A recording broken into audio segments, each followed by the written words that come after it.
berbasis ajaran agama kita masing-masing, yang kita di dalam berbangsa bernegara itu minimal mempunyai 3 ukhuwah. Ukhuwah Islamiyah itu harus dipegang, yaitu persaudaraan antar seumat.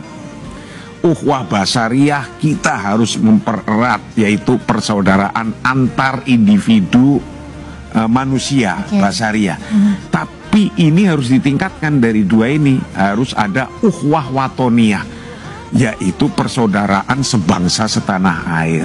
Alhamdulillah terjaga sampai hari ini, maka bisa hidup bersama-sama. Jangan sampai hanya karena politik 5 tahunan sekali, kemudian ini ukhuwah ini bisa pecah, berubah.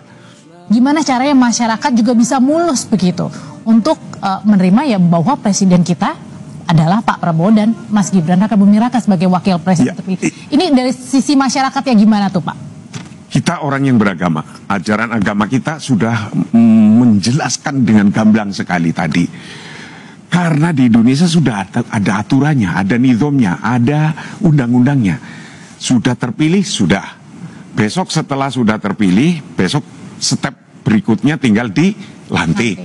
Setelah dilantik kemudian akan membentuk kabinet-kabinet.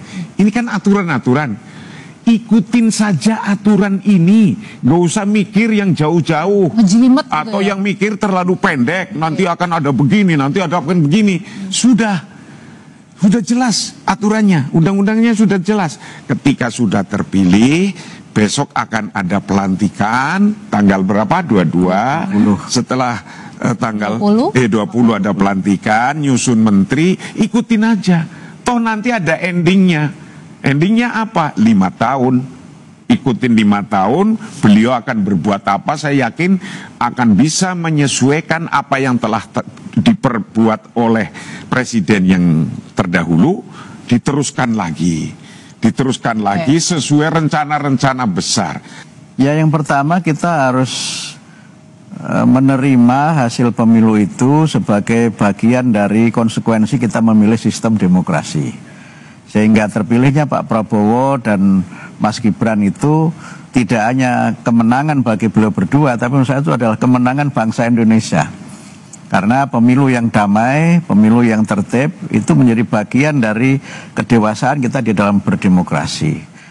Kemudian yang kedua, mari kita memberi kesempatan kepada beliau berdua untuk memimpin penyelenggaraan negara.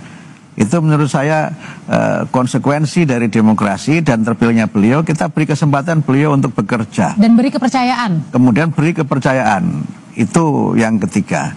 Nah yang keempat, tentu kita harus menjadi warga negara yang